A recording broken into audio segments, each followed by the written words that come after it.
Dime qué son los secretos de tu alma. Dime cuál es el camino de tu divino amor.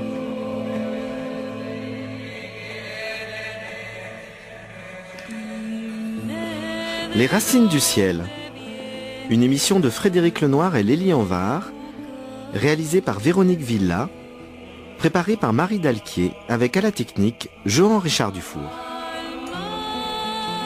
Llena de luz y de belleza.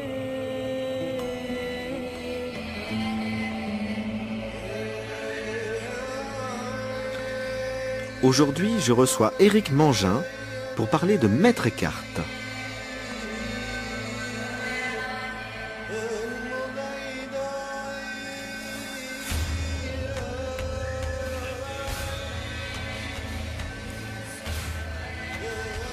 Éric Mangin, bonjour. Bonjour. Vous êtes philosophe et théologien, spécialiste et traducteur de Maître Eckhart. Vous avez déjà traduit plusieurs ouvrages sur Maître Eckhart et je vous invite aujourd'hui pour parler de vos deux derniers, Maître Eckhart ou la profondeur de l'intime aux éditions du Seuil, qui est donc un essai sur Maître Eckhart, et puis Le silence et le verbe, ce sont la traduction et la présentation des sermons 87 à 105. Nous avons dont un certain nombre de sermons inédits qui n'avaient jamais été traduits en français. Alors je suis très heureux de vous inviter parce que Maître Eckhart est quelqu'un de tout à fait passionnant et qui je suis sûr que nos auditeurs vont être ravis de découvrir. Mais avant de rentrer dans sa pensée, dans son œuvre, j'aurais aimé qu'on rappelle un petit peu, qu'on prenne un peu le temps de rappeler qui est Maître Eckhart. Donc rappelez-nous un petit peu déjà son parcours biographique. Oui, bien sûr. Alors, Maître Eckhart est un grand intellectuel de la fin du Moyen-Âge. On va dire qu'il est né vers 1260, il est mort vers 1328, 1327. Et pour faire simple et ne pas se noyer dans les dates, peut-être qu'il faut distinguer dans sa vie deux pans différents. Un premier pan, celui du maître spirituel, dans la vallée du Rhin. Et on peut retenir trois villes. La ville d'Erfurt, avec le grand couvent dominicain, un des plus réputés d'Allemagne du Nord, la ville de Strasbourg ensuite, où il va rencontrer les Béguines, tout un style de littérature, et puis enfin la ville de Cologne à la fin de sa vie. Ça c'est vraiment pour le maître spirituel qui va avoir des charges très importantes dans son ordre, l'ordre dominicain, auprès des couvents de dominicains, auprès des couvents de dominicaines, donc jusqu'à la fin de sa vie, où il sera responsable du studium, c'est-à-dire des études où il forme les futurs dominicains d'Allemagne. C'est la grande époque des couvents dominicains, c'est une période de pleine expansion aussi de la vie spirituelle, c'est une très belle époque à découvrir. Le deuxième pan qu'il faut connaître, c'est celui de l'universitaire. Il est venu enseigner à 2 reprises à l'université de Paris, qui est alors une des plus grandes universités d'Europe, qui deviendra la Sorbonne, oui, une des plus grandes universités d'Europe, une des plus prestigieuses, c'est là qu'on envoie les étudiants les plus brillants. Et dans cette université, il y a une grande tradition, il y a eu Thomas d'Aquin, Albert le Grand, une tradition d'articulation entre théologie et philosophie. Il vient enseigner à 2 reprises. Je le dis parce que c'est assez exceptionnel. En général, on va enseigner une fois 1 an à l'université. Or lui, il est le seul, avec Thomas d'Aquin, à avoir enseigné à 2 reprises à Paris. Ce qui va donner dans son œuvre 2 langues différentes, les œuvres universitaires en latin et les œuvres pour le peuple en langue allemande. Alors, je crois aussi il avait donc un certain impact, pas seulement auprès de ses frères dominicains ou des étudiants, mais qu'il y avait tout un public qui venait assister à ses sermons lorsqu'il prêchait et qu'il a exercé également une influence autour de personnages qu'on appelle les Béguines. Est-ce que vous pouvez nous en dire un mot ? Un mot, non, beaucoup plus. Beaucoup plus, parce que je trouve que c'est passionnant. C'est la période de Strasbourg, donc c'est la période pour lui, au fond, de grande maturité intellectuelle et spirituelle. Après son retour de Paris, il est nommé vicaire général auprès du maître de l'ordre. Il réside à Strasbourg. Il doit s'occuper des 80 couvents de dominicaines dans la vallée du Rhin. c'est déjà énorme, parce que les dominicaines ont une culture extraordinaire. Elles connaissent très bien la littérature des Béguines. Prenez par exemple aujourd'hui le musée d'Unterlinden à Colmar, c'est un bon exemple de ce qu'était un couvent de dominicaines à l'époque de Maître Eckhart. Et puis, à Strasbourg, on lui confie les 80 béguinages de la ville. Alors les béguinages, ce sont des petites structures à l'intérieur des villes, des petites structures où des femmes qui ne sont ni épouses ni religieuses vivent pourtant dans une petite communauté. Elles ont une vie spirituelle, une vie intellectuelle vraiment très intense, une vie caritative également dans les villes et certainement à Strasbourg en particulier. Et là, sans doute qu'on le nomme avec cette responsabilité de surveiller un peu ce qui se passe auprès de ces femmes quand même. Eh oui, qui échappe un peu à l'institution, effectivement. Ah ben, elles échappent à toute institution, parce que le Moyen-Âge est un monde extraordinaire, mais on aime bien que les choses soient dans l'ordre. Or là, voilà des femmes qui ne sont ni épouses ni religieuses. Donc voilà, il faut bien voir ce qu'elles font. Alors là où c'est tout à fait extraordinaire, c'est que il n'y va pas du tout pour dire absolument ce qu'il faut faire, ni pour cadrer un peu les choses. Il y a un véritable dialogue qui s'institue, et il ne va pas simplement leur donner des bases théologiques par rapport à leur littérature, il va lui aussi se nourrir considérablement dans sa prédication et dans sa langue allemande de toute la littérature des Béguines. Je pense qu'on y reviendra, mais par exemple une grande notion qu'on trouve chez Maître Eckhart, celle de fond sans fond, elle n'est pas de lui, elle est d'Edwige d'Anvers. Voilà. Et c'est sans doute par le biais des béguinages, par cette voie-là, qui va intégrer la littérature des Béguines dans sa propre littérature allemande, parce que ça c'est aussi un point important, c'est aussi un grand écrivain de la langue allemande, c'est quelqu'un qui a forgé... Oui, avant la Réforme, il a beaucoup écrit en... Exactement, en oui. Il n'a pas simplement transposé des termes latins dans la langue allemande, il a aussi créé tout un vocabulaire allemand nouveau qui n'existait pas. Luther, par exemple, quelques années plus tard, lira des textes mystiques, et sans le savoir, il lira du Maître Eckhart en disant que voilà un grand auteur très important dont il faut absolument reconnaître la grandeur. Et s'il est capable de créer des choses, il ne les crée pas à partir de rien, il le crée aussi en dialogue avec la culture de son temps, la culture profane, la culture littéraire de son temps. On a assez souvent l'habitude de dire que l'œuvre latine de Maître Eckhart est assez scolaire, assez didactique, et que l'œuvre allemande est beaucoup plus spirituelle, beaucoup plus personnelle. Est-ce que ça tient à la langue, ou est-ce que ça tient aux auditoires différents qu'il avait ? C'est à la fois vrai, c'est à la fois pas tout à fait vrai. Oui, c'est une œuvre universitaire, donc elle est déjà codée en quelque sorte. L'œuvre latine, là on parle. L'œuvre latine. Par exemple, à l'université, il y a 3 grands exercices. Tout d'abord la lecture. Le matin, le maître procède à la lecture du texte. Ensuite, la question disputée, c'est-à-dire on débat sur le texte. Et puis le soir, c'est un peu le récapitulatif. Ce sont les commentaires ou les sermons ou les grandes sommes théologiques qui reprennent l'ensemble. Et Maître Eckhart, on retrouve chez lui tous ces exercices latins tout à fait classiques dans son œuvre latine. Les sermons, par exemple, c'est une grande reprise, les sermons latins. C'est une grande reprise universitaire avec un exposé des grands maîtres de ce qu'il faut savoir, de ce qu'il faut penser. Mais quand même, déjà, il y a chez lui une grande poésie. Quand il écrit son œuvre latine, ses sermons latins, ils sont très poétiques. Alors évidemment, la traduction française est très difficile, a du mal à rendre cette poésie, mais le latin est déjà très poétique, comme l'œuvre allemande. Donc il ne faut pas complètement les séparer. Et puis je trouve que ce qui est très intéressant pour bien comprendre la scolastique, c'est que quand il veut expliquer quelque chose, par exemple, quand il veut expliquer un verset de l'écriture, il donne le premier sens, le deuxième sens, le troisième sens. Puis après, au bout de 7, 8, on se dit, voilà, qu'est-ce que c'est compliqué. Peut-être que ce qu'il veut montrer, c'est qu'expliquer, c'est montrer la complexité d'une chose. Et ça, c'est presque comme une œuvre d'art, c'est presque comme de la musique en quelque sorte. Donc je ne détache pas tant que ça son œuvre latine de son œuvre allemande.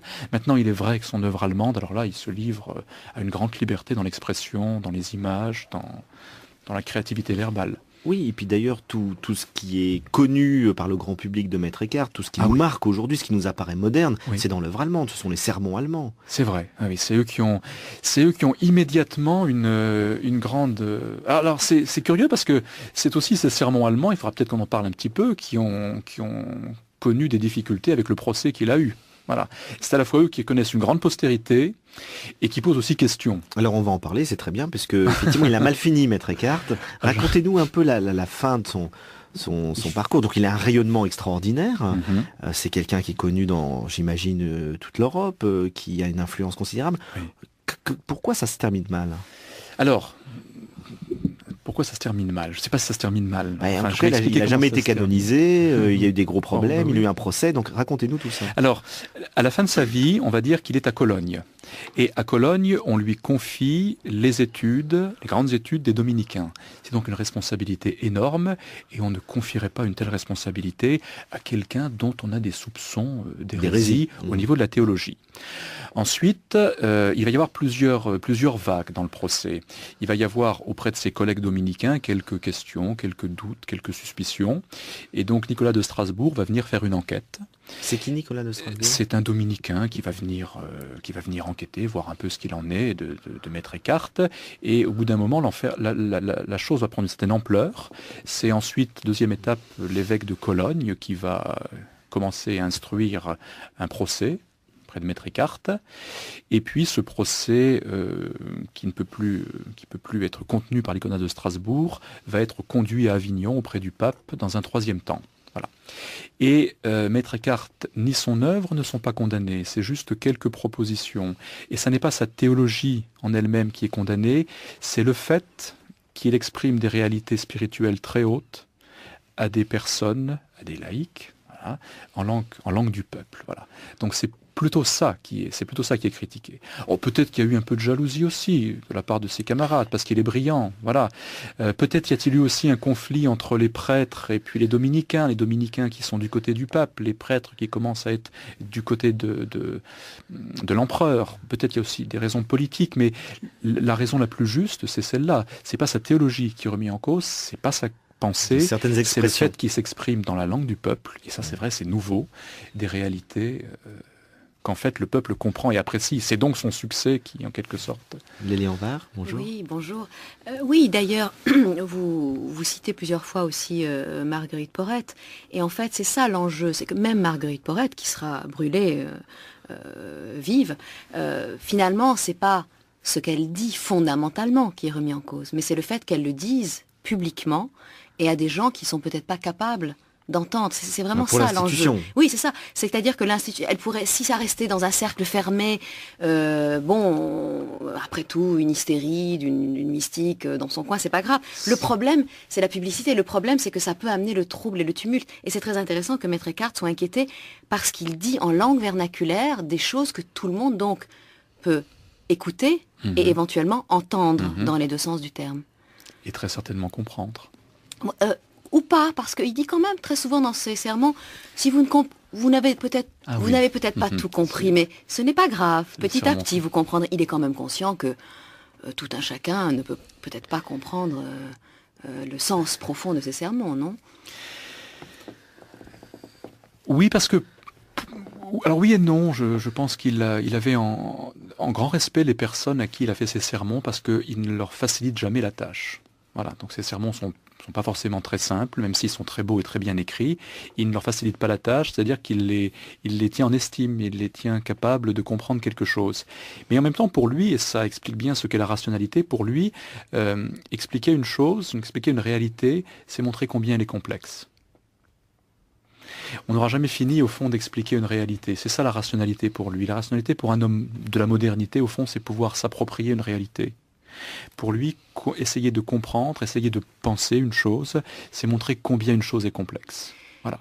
En ce sens, c'est presque scientifique, hein, dans le sens moderne. Absolument. Du terme, oui. Voilà. Donc, quand on commence à toucher du doigt du mystère, on n'est peut-être pas très loin de la vérité, et en même temps, on est infiniment loin.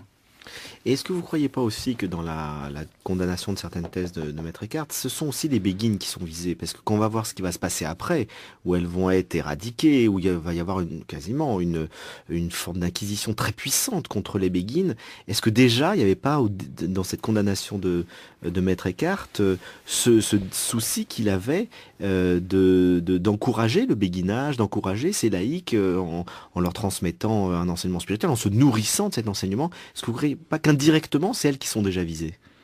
Alors, lorsqu'il est nommé à Strasbourg, ce que je n'ai pas dit, c'est qu'il y a quelque chose qui secoue un peu l'Église, c'est ce qu'on appelle l'hérésie du libre esprit. On ne sait pas trop ce que c'est que le libre esprit en réalité, et on ne sait même pas si ça a existé ailleurs que dans la tête des censeurs. Mais enfin, la vie spirituelle est en pleine explosion, un peu partout, et certains considèrent que la liberté, et la perfection en particulier, consiste à s'affranchir de tout, y compris de la pratique des vertus, y compris de la pratique des sacrements. Voilà. Donc c'est une forme une conception de la liberté qui est un peu forte. Alors, est-ce que ce sont une secte qui a vraiment existé à Strasbourg, ou est-ce que c'est simplement quelques courants un peu excessifs dans certains monastères, dans certains béguinages? C'est peut-être plutôt la deuxième réponse qui est juste. Et donc Maître Eckhart est nommé à Strasbourg, justement, pour répondre en quelque sorte, pour faire quelque chose par rapport au libre esprit. Et ce qui est intéressant, c'est que son discours n'est pas du tout un discours de condamnation. Il va écrire le très beau Sermon 86 sur Marthe. Tout simplement pour rappeler que la véritable vie spirituelle, la véritable perfection, c'est pas d'être de décoller dans le ciel, c'est de rester bien les pieds sur terre, dans l'action, dans l'agir, dans la pratique quotidienne de tous les jours. Voilà. Donc c'est une très belle réponse, c'est très respectueux. On voit bien que par derrière, il y a le libre esprit qui est en cause, parce que tous les termes qu'il emploie, justement, pointent justement sur ce risque de considérer la liberté comme le fait de tout abandonner dans le quotidien. Et lui, il montre au contraire que Marthe est une figure de femme vraiment libre, parce qu'elle est capable d'être à la fois parfaitement enracinée en Dieu et parfois parfaitement disponible pour le service qu'elle accomplit. Et ça va produire quand même des fruits, parce que l'évêque de Strasbourg, quelques années plus tard, va écrire une très belle lettre où il autorise à Strasbourg la pratique de certaines béguines, à condition bien sûr qu'elles soient bien encadré, bien suivi. Non, qu'elle soit dans la ligne de la foi de l'Église. Oui. Alors justement, pour continuer un peu de manière un peu plus radicale votre question, Frédéric, vous avez dit que c'était peut-être le béguinat qui était en jeu. Moi, je voudrais rebondir là-dessus en disant, c'est peut-être... est-ce que vous ne pensez pas aussi que c'est le féminin qui est en jeu? Et là, on entre directement dans votre livre lui-même, hein, qui s'intitule « Maître Eckhart ou la profondeur de l'intime », et dont la couverture représente un très très beau portrait de Marie-Madeleine, sur laquelle il a aussi écrit un très beau sermon. Et vous avez parlé tout à l'heure de la notion de fond sans fond qui était héritée de Hadewig d'Anvers. Et est-ce qu'il n'y a pas, consciemment ou inconsciemment, de la part des censeurs de Maître Eckhart, une résistance à la dimension féminine de sa pensée? Évidemment, il y a dans sa pensée, effectivement, la place de la femme a une grande importance. Je pense en particulier à un sermon où il parle du détachement, qui est quelque chose de très important dans sa pensée, et il prend l'exemple à la fois il dit que l'esprit doit être à la fois vierge et femme. Vierge, c'est-à-dire complètement vide et séparée de tout, mais femme, c'est-à-dire capable d'enfanter en elle et de recevoir quelque chose. Et je ne sais pas si je peux le dire, mais le détachement, c'est ça pour lui, c'est être capable de se vider absolument de tout, pour devenir ce vide absolu dans lequel vient naître le Verbe de Dieu. C'est très simple dit comme ça, c'est très beau. Et donc, de fait, il y a quelque chose d'assez féminin dans sa pensée. En tout cas, il redonne à la femme une place assez importante, sans aucun doute. Voilà. Alors, il y a d'autres sermons où il parle aussi de l'homme noble, par exemple, qui sont des figures classiques. Mais effectivement, il y a...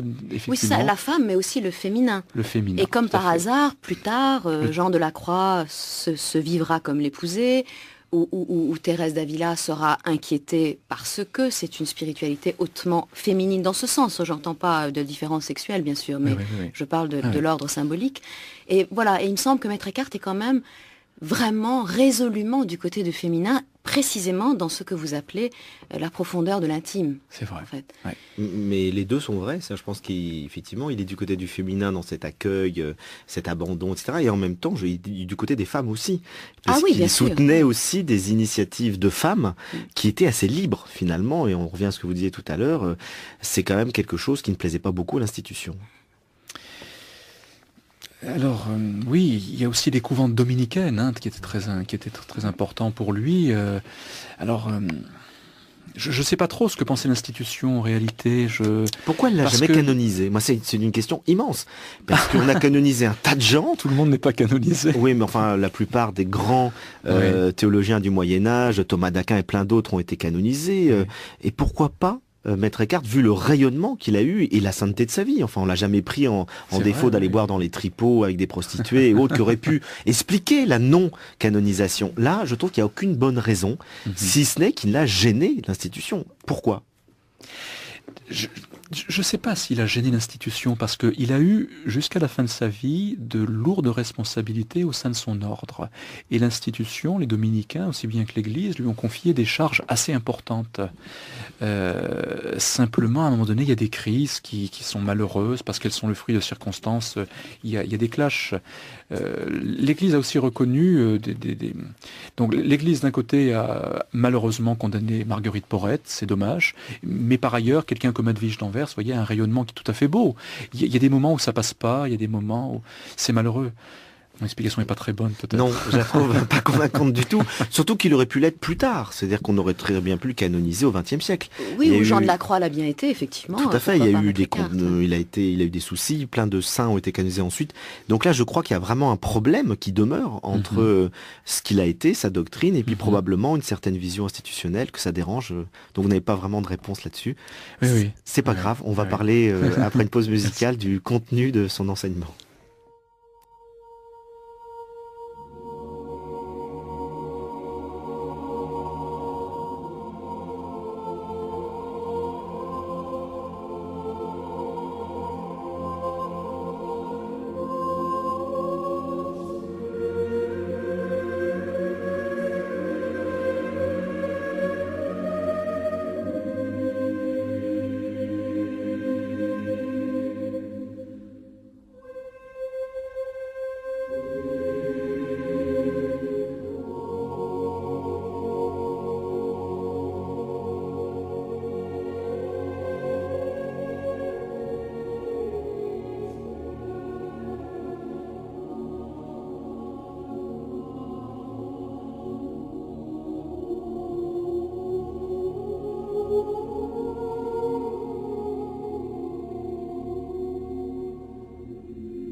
Au commencement, au-delà du sens, là est le Verbe.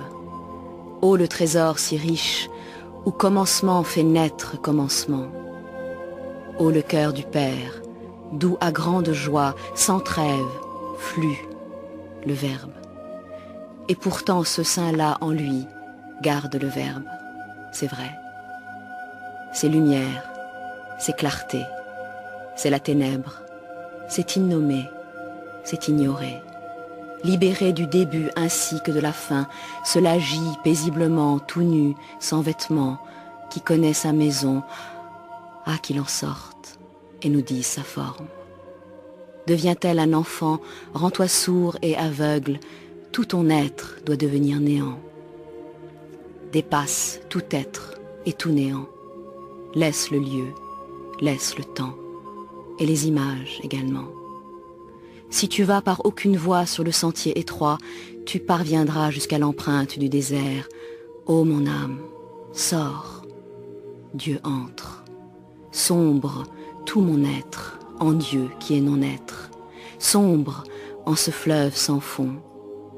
Si je te fuis, tu viens à moi. Si je me perds, toi, je te trouve. Ô bien suressentiel. Vous êtes sur France Culture dans les Racines du Ciel en compagnie d'Éric Mangin. Nous parlons de Maître Eckhart à l'occasion de la sortie de son ouvrage Maître Eckhart ou la profondeur de l'intime au seuil et de la traduction inédite des sermons 87 à 105, le silence et le verbe. Lélie Anvar, vous venez de nous lire un magnifique poème. De quoi s'agit-il ? Oui, alors c'est un poème de Maître Eckhart que je vous remercie infiniment, Éric Mangin, de m'avoir fait découvrir. Je n'en ai lu quelques extraits, mais c'est vrai que d'abord c'est magnifique. La traduction est excellente, je dois dire. C'est magnifique et je trouve que ça résume tout à fait cette pensée apophatique de Maître Eckhart. À la fois ça va du commencement jusqu'à la fin et ça passe par ce néant qui est le tout, de cette idée que il faut se retirer pour que Dieu advienne. Donc voilà, est-ce que vous seriez d'accord avec le fait de dire que ce poème résume de manière tout à fait concentrée cette pensée si profonde et si complexe, comme vous le disiez, de Maître Eckhart ? Oui, bien sûr, c'est un très beau texte qui permet de parler du détachement de l'âme. C'est vraiment quelque chose de très beau. Devenir comme un enfant. C'est tout un programme, c'est beau, mais c'est pas si simple. C'est un beau texte, le détachement. Le détachement, pas seulement par rapport aux choses extérieures, parce que ça, à la limite, bon, par rapport à tout ce qui est intérieur, par rapport à toutes les formes, par rapport à toutes les images et représentations. De Dieu, notamment. De Dieu, voilà. Parce que bien sûr, quand nous avons des images de Dieu, nous parlons en fait mieux de nous-mêmes que de Dieu en lui-même, qui est toujours inconnaissable en quelque sorte. Quand on dit que Dieu est bon, quand on dit que Dieu est intelligent, c'est parce que pour nous, la bonté ou l'intelligence, donc ça nous définit beaucoup mieux nous que Dieu. Donc il faut pouvoir saisir Dieu tout nu, sans vêtements, dit Maître Eckhart. Il va très loin. Il dit même Dieu qui est non-être. Absolument, oui, oui. Après Thomas d'Aquin qui a dit que Dieu était l'être premier, ça... Absolument, parce que non seulement il faut dépasser les concepts théologiques de Dieu, Trinité, mais il faut dépasser aussi les concepts philosophiques de Dieu en tant qu'il est l'être, en tant qu'il est le bien. Mais peut-être plus dur encore plus dur que ça, c'est se détacher de soi. Parce que quand on se détache de tout, il reste quelque chose de très redoutable, c'est nous-mêmes. Voilà. Et quand on s'est détaché de tout, quand on a abandonné les rames qui tombent du bateau en quelque sorte, et bien voilà, ce qui se produit, c'est la fin du texte. Moi j'adore la fin du texte. Ce texte-là évidemment il pourrait être commenté, mais il ne faut pas trop le commenter parce qu'on l'abîme. Oui, et en réalité c'est pour ça qu'il l'a dit en poème, parce qu'il y a des choses qu'on ne peut pas dire autrement. Exactement, et c'est parce que ça ne peut pas être dit justement que la poésie évoque ce qui ne peut être dit. Mais la fin est très belle, ou plutôt toute la dynamique du texte est très belle, parce qu'au début, on regarde Dieu de l'extérieur comme quelque chose de très beau, mais aussi de très terrifiant. Ce commencement où tout commence, là où tout commence. Voilà. Et à la fin, ça se termine par ce je et ce tu, cette grande proximité entre je et Dieu. Voilà. Entre moi et Dieu. Tu viens et à moi très si beau. Je me perds. Voilà.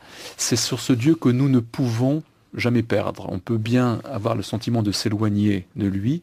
En revanche, lui n'est jamais très loin de nous. Et c'est cette proximité qui est retrouvée à la fin. Le terme du détachement, c'est qu'à un instant, les choses coïncident. C'est très beau parce que je crois que l'existence, c'est ça. C'est un texte spirituel, mais c'est un texte sur l'existence. C'est-à-dire que nous passons notre temps à courir après les choses. Le taxi ou n'importe quoi. Et nous sommes toujours distendus par des projets, par des activités. Voilà. Mais à un moment donné, c'est rare, c'est fragile, c'est éphémère. Les choses coïncident parfaitement. Et à ce moment-là, nous existons. C'est fragile, c'est éphémère, ça disparaît et la vie revient. Et ce qui est très intéressant chez Maître Eckhart, c'est qu'on a quand même le sentiment du frémissement d'une véritable expérience. C'est-à-dire quand il dit c'est la ténèbre et c'est la clarté, etc., on a vraiment le sentiment qu'il l'a traversé et qu'il a cherché à trouver les mots pour le dire. C'est pour ça qu'il écrit tant. Il écrit en poème, en allemand, en latin. Oui. Il tourne autour de cela. Et alors vous le montrez dans votre essai. Oui. C'est qu'il tourne autour de cette profondeur de l'intime et autour de cette question qui est finalement la question fondamentale pour quelqu'un qui transmet. Mais comment dire cette chose incroyable qui advient dans la plus grande profondeur de son intimité. Donc c'est aussi une réflexion sur le langage, sur la vérité, sur le langage et sur l'impossibilité de dire. Et pourtant, il faut quand même essayer de le dire. Bien sûr, parce que c'est tellement important qu'il faut le dire. Mais peut-être aussi que ce qui est important, c'est cette étape, c'est très important, de reconnaître qu'il y a dans la réalité des choses inconnaissables et indicibles, parce qu'on prétend toujours savoir tout sur tout, et ça forge des dogmatismes épouvantables, ça. Mais reconnaître qu'il y a dans la réalité des choses indicibles, c'est une étape décisive d'humilité, de pauvreté, et en même temps, c'est le début de l'écriture, c'est ce qui fonde l'écriture. Pourquoi est-ce qu'on écrit ? On n'écrit pas pour décrire, de même que la vraie parole, en fait, elle n'est pas faite pour parler. On écrit quand on a saisi qu'il y a quelque chose de parfaitement impossible. C'est là que commence la véritable écriture. Sinon, on fait de la description, sinon on fait de la parlotte en quelque sorte. Mais la véritable écriture commence quand on a conscience de cette indicibilité. Et la poésie le dit très bien, toute son écriture, vous avez raison, tous ses sermons, ce sont des variations infinies autour d'un thème qu'on ne peut pas dire. C'est comme de la musique, Maître Eckhart, c'est un grand écrivain. Voilà. C'est comme de la musique, c'est comme une œuvre d'art, on ne fait qu'évoquer au mieux quelque chose dont on ne pourra jamais pleinement saisir. Giacometti dit ça très bien. C'est la même expérience quand il parle de son expérience esthétique. Il dit « J'ai vraiment commencé à être un bon artiste il faisait des portraits d'un philosophe japonais, et il dit j'ai vraiment commencé à devenir un bon artiste, un bon peintre, quand j'ai compris que ce que je devais faire, c'est ce que je devais peindre, c'est ce qu'il y a d'inatteignable dans la figure humaine. Alors, du coup, évidemment, c'est à la fois énorme, impossible, ça doit être très difficile à vivre sur le plan psychologique, très déstabilisant, mais c'est ça l'écriture, cet esprit-là. Moi, il y a quelque chose que je trouve extrêmement puissant chez Maître Eckhart qui nous rejoint. C'est à la fois effectivement ce que vous dites sur le fait que c'est une expérience, c'est-à-dire que ça nous aide à vivre, c'est concret, ça nous parle de notre vie spirituelle à nous, de comment faire dans la vie spirituelle. Et donc c'est un homme qui parle de la vie intérieure, et on est tous concernés, enfin, tous ceux qui sont dans une démarche spirituelle sont concernés par la vie intérieure. Et son langage est tellement profond qu'il touche à l'universalité. Et je vais vous dire, moi, comment j'ai découvert Maître Eckhart. J'étais très très allergique à tout le discours dogmatique habituel du catéchisme. On disait Dieu est comme ci, Dieu est comme ça, etc. Je me disais c'est infantile. Et j'ai été attiré par l'Inde. Et donc ma vie spirituelle s'est d'abord concentrée sur le bouddhisme, sur l'hindouisme, où je trouvais qu'il y avait un langage où justement on ne voulait pas dire l'indicible. On était devant un langage apophatique qui est presque consubstantiel à ces traditions. Et en même temps, il y avait toute une série de conseils de vie spirituelle sur le lâcher-prise, l'abandon, la confiance en la vie. Et c'est chez Maître Eckhart, dans la tradition chrétienne, que j'ai retrouvé ces deux dimensions. C'est-à-dire qu'une dimension apophatique, on ne dit pas qui est Dieu, sinon c'est de l'idolâtrie. Et puis on parle plutôt de la déité, même au-delà de tous les noms de Dieu. Et puis en même temps, on parle de la vie spirituelle, de l'abandon, qui ressemble au lâcher-prise de l'ego, tel qu'on trouve en Orient. Ouais.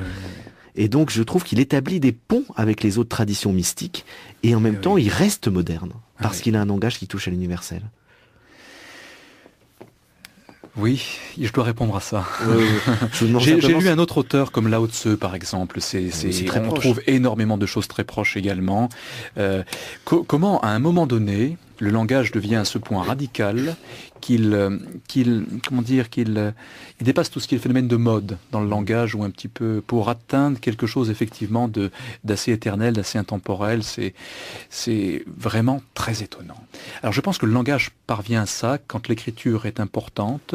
C'est vrai d'ailleurs d'un auteur de littérature. Un bon ouvrage de littérature nous fait atteindre quelque chose de l'essence de l'universalité également. Mais alors, chez Maître Eckhart, il faut dire ça, c'est vrai qu'il a un langage qui permet des ponts et des passerelles et un vocabulaire tout à fait intéressant qui touche à l'universalité, parce que dans son expérience du détachement, il nous fait découvrir ce qu'est l'homme dans son humanité, et en même temps, la figure pour lui qui est par derrière, c'est la figure du Christ. Donc il nous invite aussi à relire le christianisme, parce que pour lui, c'est le Christ qui est une vraie figure de détachement, ce Christ dont tout le monde voudrait s'approprier ou dire un nom, comme Pierre dit « tu es le Messie », relisons l'Évangile, Jésus nous dit « mais il ne dit pas ça, enfin, pas, voilà. » Jésus est aussi celui qui se dérobe lui-même à toutes les emprises, à tous les attachements, à toutes les images et représentations qu'on voudrait donner de lui. Et c'est en ceci que le Christ montre ce qu'est vraiment l'humanité. Il nous montre que notre personne humaine, au fond, c'est quelque chose de profondément fragile, insaisissable, inachevé, jamais totalement défini. Mais c'est tout à fait. Mais ce qui est passionnant, c'est que du coup, le Christ n'est plus simplement perçu comme quelqu'un de très lointain, Dieu incarné, qu'on vénère, mais il est perçu comme un maître de vie intérieure. Et chacun peut suivre les pas du Christ en essayant de comprendre comment il a lui-même vécu, réagi face aux événements, face à ce qui lui était proposé, aux événements de sa vie, à l'acceptation de la croix, c'est pas rien. Et tous les commentaires que va faire Maître Eckhart sur la vie de Jésus aide les chrétiens à vivre. Et donc, on sort aussi du discours qui fait de Jésus un être totalement lointain, inaccessible, parce qu'il est Dieu. Et un modèle. C'est-à-dire qu'en fait, Jésus est tout sauf un modèle, ou plutôt, s'il est le modèle, c'est justement parce qu'il est le modèle de ce qui est représentable. Je ne sais pas si c'est très clair ce que je dis, mais il est vraiment le modèle à suivre, parce que justement, il enlève tous les modèles tels qu'on les conçoit maintenant. C'est-à-dire la petite image bien commode de mon Jésus dans lequel je pourrais m'enfermer, parce que c'est bien commode, parce que ça me permet de me définir moi, mais justement, il est celui qui se dérobe toujours... Oui, et en même temps, alors c'est vrai qu'il y a ces dimensions apophatiques chez Maître Eckhart, ces dimensions christiques aussi, et en même temps, ce qui me touche beaucoup et qui fait que peut-être qu'il vaut mieux qu'il soit Maître Eckhart finalement que Saint Eckhart. Oui, finalement. Mais oui, bien sûr, parce que c'est encore un maître de vie. C'est-à-dire qu'encore aujourd'hui, en lisant ses sermons, Peut-être que les saints sont trop loin de nous, d'une certaine façon, alors que Maître Eckhart, c'est vraiment quelqu'un qui indique une voie très particulière et il donne des conseils extraordinairement pratiques.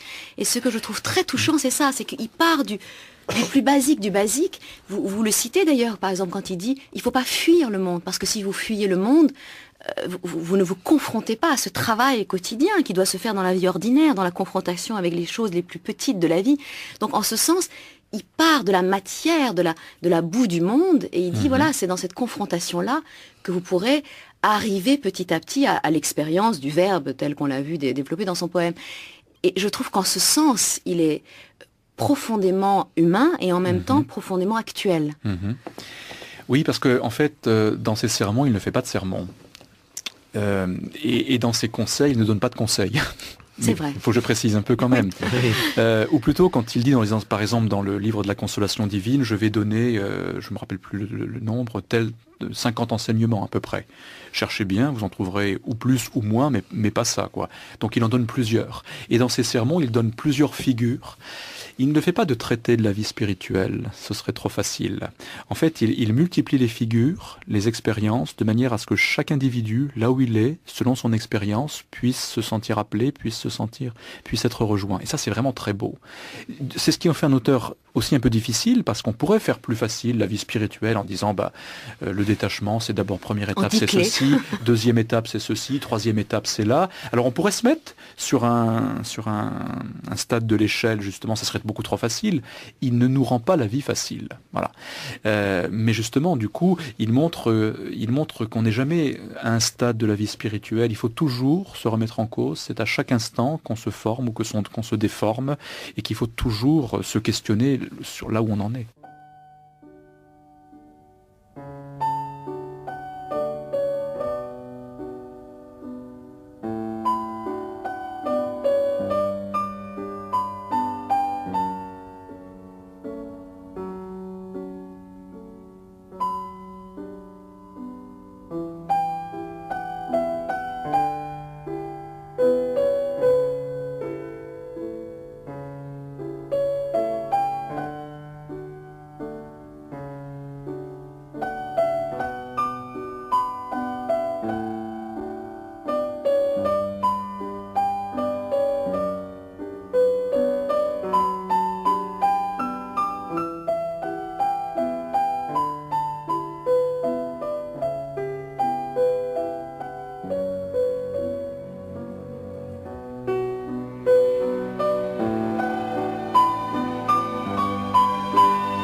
Vous êtes sur France Culture dans les Racines du Ciel en compagnie d'Éric Mangin pour parler de Maître Eckhart à l'occasion de la sortie de Maître Eckhart ou la profondeur de l'intime, un essai sur Maître Eckhart, sa vie, sa pensée au Seuil, et puis la traduction des sermons 87 à 105 sous le titre Le silence et le verbe.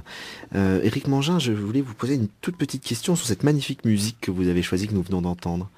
J'aime bien cette musique d'un film de Philippe de Broca parce qu'en fait, ce film montre à la fois une vie qui est pas forcément simple. C'est une famille à qui il arrive des tas de difficultés, des tas de tribulations, mais ils vivent ça avec une grande légèreté et une grande profondeur.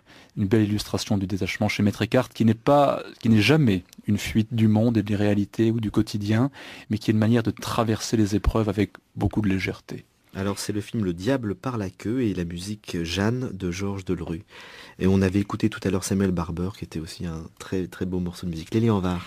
Oui, alors évidemment on ne pouvait pas ne pas donner au moins un extrait d'un sermon en lecture, en tout cas un extrait d'un sermon de Maître Eckhart. Le choix est très difficile parce que évidemment ils sont très beaux les uns et les autres. Et alors en l'occurrence...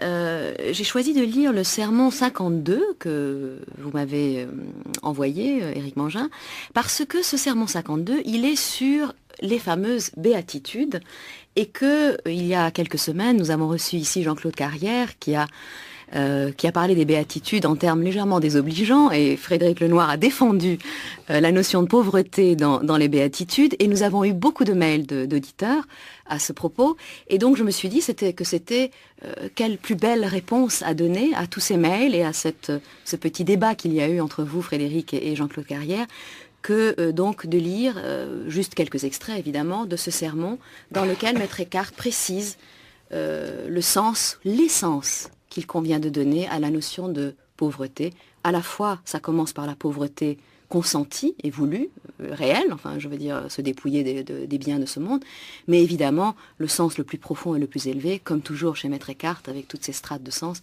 c'est la pauvreté qu'il appelle le fait d'être pauvre en esprit. Ce qui ne veut pas dire débile mental. Absolument pas, absolument pas, c'est ce qu'on va voir. Au contraire, c'est une station très difficile et très élevée à atteindre. Enfin, très difficile à atteindre et très élevée. Et d'ailleurs, on va voir que c'est vraiment la parole de sagesse absolue.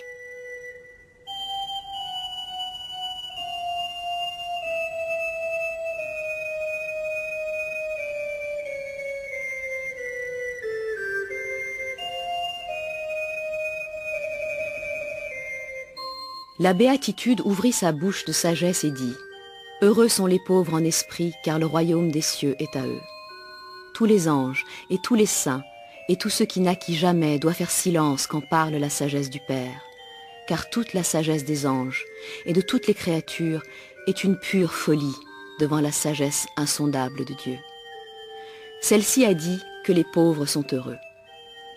Il est deux sortes de pauvreté. Une pauvreté extérieure. Elle est bonne, et il faut hautement la louer chez l'homme qui la pratique volontairement pour l'amour de notre Seigneur Jésus-Christ, car lui-même l'a pratiquée sur terre. De cette pauvreté, je ne veux pas parler davantage maintenant, mais il existe encore une autre pauvreté, une pauvreté intérieure, celle qu'il faut entendre par la parole de notre Seigneur quand il dit « Heureux sont les pauvres en esprit ». Je vous prie d'être ainsi pour que vous compreniez ce discours. Car je vous dis dans l'éternelle vérité, si vous n'êtes pas conforme à cette vérité dont nous voulons maintenant parler, vous ne pouvez pas me comprendre. Certaines personnes m'ont demandé ce qu'est la pauvreté en elle-même et ce qu'est un homme pauvre. Nous voulons y répondre. Est un homme pauvre celui qui ne veut rien et qui ne sait rien et qui n'a rien. Si on me demandait ce qu'est un homme pauvre qui ne veut rien, je répondrais: tout le temps que l'homme est tel que c'est sa volonté de vouloir accomplir la toute chère volonté de Dieu, cet homme n'a pas la pauvreté dont nous voulons parler. Car cet homme a une volonté par laquelle il veut satisfaire à la volonté de Dieu, et ce n'est pas la vraie pauvreté. Car si l'homme doit être véritablement pauvre, il doit être aussi dépris de sa volonté créée qu'il l'était quand il n'était pas. Car je vous dis par l'éternelle vérité, tout le temps que vous avez la volonté d'accomplir la volonté de Dieu et que vous avez le désir de l'éternité et de Dieu, vous n'êtes pas pauvre, car seul est un homme pauvre, celui qui ne veut rien et qui ne désire rien. Est un homme pauvre, celui qui ne veut rien et qui ne sait rien et qui n'a rien.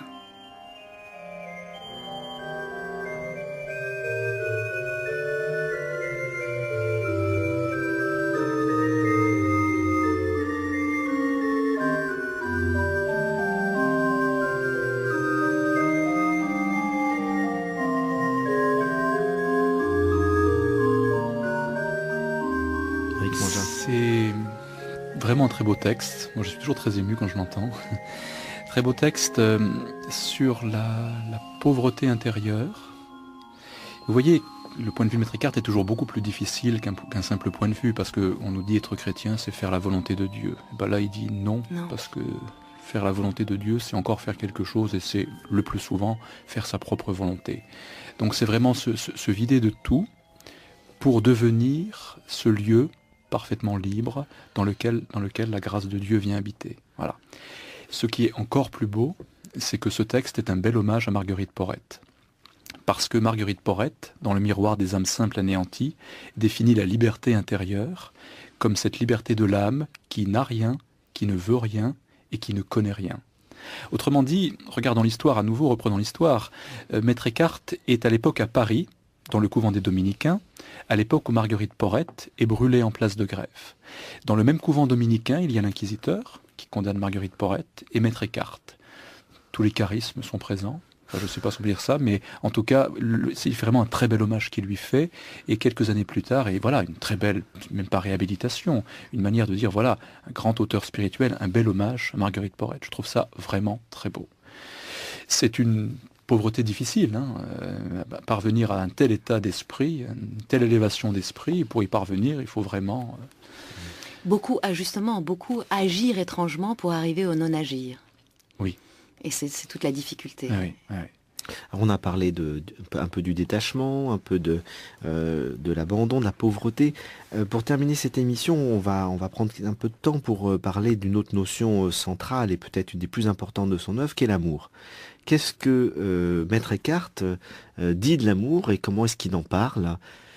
J'imagine qu'il y a beaucoup de lieux, évidemment, où il en parle, mais dites-nous un peu ce qui vous paraît le plus essentiel. C'est une grande notion dans le christianisme, l'amour, parce que Dieu est amour, parce que voilà. Mais la figure que j'ai retenue dans mon ouvrage, c'est la figure de Marie-Madeleine, justement autour du thème de l'intime. Marie-Madeleine, c'est une figure extraordinaire. Maître Eckhart lui consacre plusieurs textes. C'est cette figure de la force du désir, à la fois de la fragilité également. Marie-Madeleine aimait le Christ d'une manière un peu trop... possessive peut-être, et le Christ l'invite justement à rentrer dans cet amour plus profond qui consiste à aimer l'autre, non pas pour ceci ou pour cela, mais aimer ce qui dans l'autre est profondément insaisissable. Parce que quand même, le Christ, il se dérobe à Marie-Madeleine. C'est pas très gentil. Cette femme n'a jamais rien fait autre chose que de l'aimer. Et le texte de Maître Eckhart le dit très bien. Alors pourquoi le Christ se dérobe à elle ? Ça vient pas de son côté. Elle aime parfaitement, nous dit Maître Eckhart. Alors, ça vient du Christ, qui se dérobe comme pour lui montrer qu'aimer véritablement quelqu'un, c'est aimer ce qui en l'autre est parfaitement insaisissable. C'est très difficile, parce que nous savons très bien que nous aimons les autres, ou nous aimons les choses pour telle ou telle raison, pour telle ou telle affinité, sur des critères extérieurs ou même intérieurs, parce qu'une personne est intelligente, par exemple. Eh bien, Maître Eckhart nous invite à rentrer dans cet amour plus exigeant, détaché, c'est-à-dire aimer l'autre, c'est aimer ce qui dans l'autre est parfaitement inappropriable. C'est reconnaître qu'il y a dans l'autre, et c'est la personne humaine, quelque chose que je ne pourrais jamais complètement maîtriser. Le grand danger dans l'amour, c'est quand on se dit, bah tiens, un tel ou une telle, ça y est, j'en ai fait le tour, je commence à connaître ou à maîtriser complètement les choses. Alors là, ça devient un danger, quand on réduit l'autre à un objet qu'on pourrait clairement définir.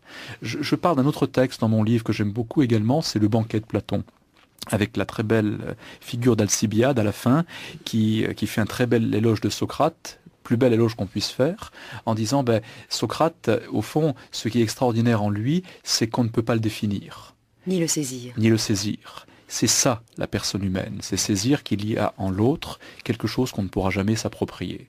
C'est intéressant, parce que ce que vous dites, ça vous rappelle rien, Lélie, ce discours-là. On a reçu la semaine dernière Denis Marquet, oui, qui nous parlait de l'éducation et des enfants, et il disait exactement la même chose, presque mot pour mot, sur les enfants, en disant les enfants ne nous appartiennent pas, c'est un mystère, et il faut effectivement respecter ce qu'il y a de plus insondable et de plus personnel en eux, pour pouvoir bien les éduquer. Il faut déjà accepter ça, ce caractère irréductible. Donc on voit que c'est bien quand on peut parler de cet aspect du mystère de la personne humaine, à la fois chez Maître Eckhart et à la fois chez les éducateurs. C'est très important parce qu'on vit quand même dans un monde où on a tendance un petit peu à objectiver les choses et objectiver la personne humaine. En tout temps certainement, mais en particulier en ce moment. On peut définir une personne par des qualités extérieures, bien sûr. On peut la définir également par des qualités intérieures. Mais ce que montre Maître Eckhart, c'est qu'au fond, ce qui est le plus important dans notre humanité, c'est que l'homme se dérobe toujours à toutes les images et représentations. C'est qu'il est en réalité indéfinissable. Et c'est pas un mal, c'est pas un défaut. C'est ce qui donne à l'existence humaine toute sa densité et à la liberté toute sa force. Parce que l'existence, au fond, c'est le moment qui nous est donné pour nous définir, pour nous accomplir. Si on était déjà défini, ma foi, il n'y aurait plus rien à faire. Léon Var, il nous reste 1 minute 30. Vous voulez pas nous lire un petit texte sur Marie-Madeleine, par exemple ? Si, bien sûr, parce que, effectivement... On termine sur un texte de Maître Eckhart. C'est vrai. Et sur l'intime, et sur l'amour, et sur ce que vous disiez, sur l'insaisissable du Christ, en fait, pour elle.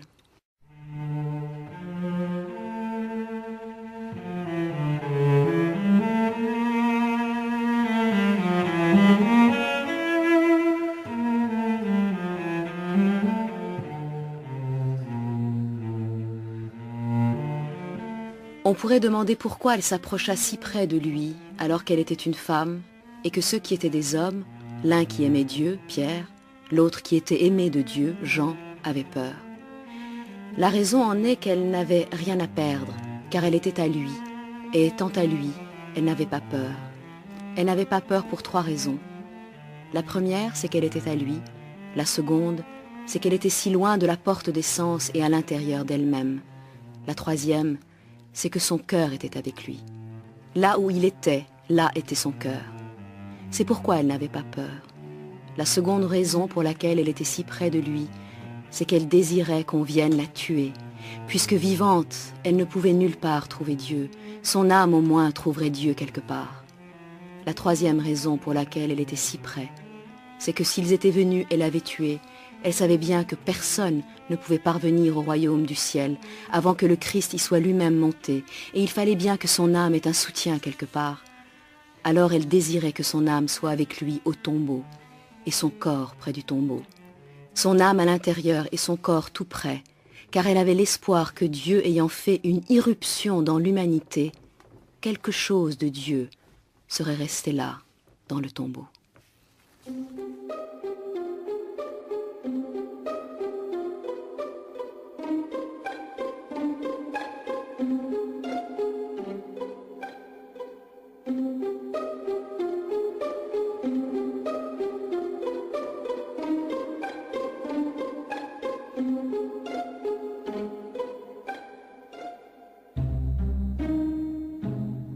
Cette émission touche à sa fin.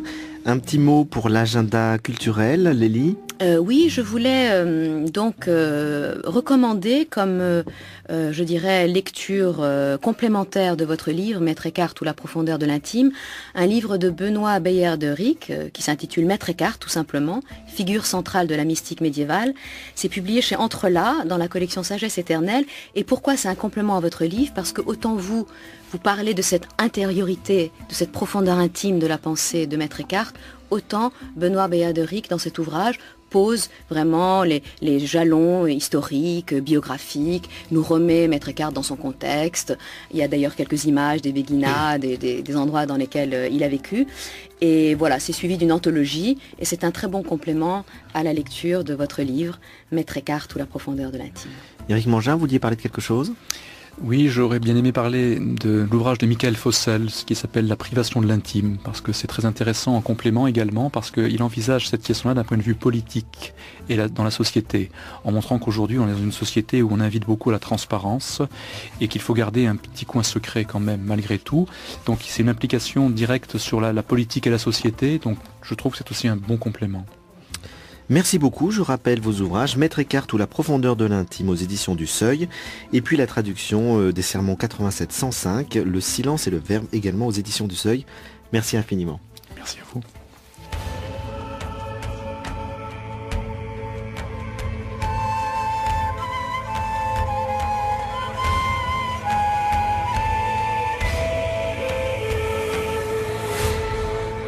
Vous pouvez télécharger cette émission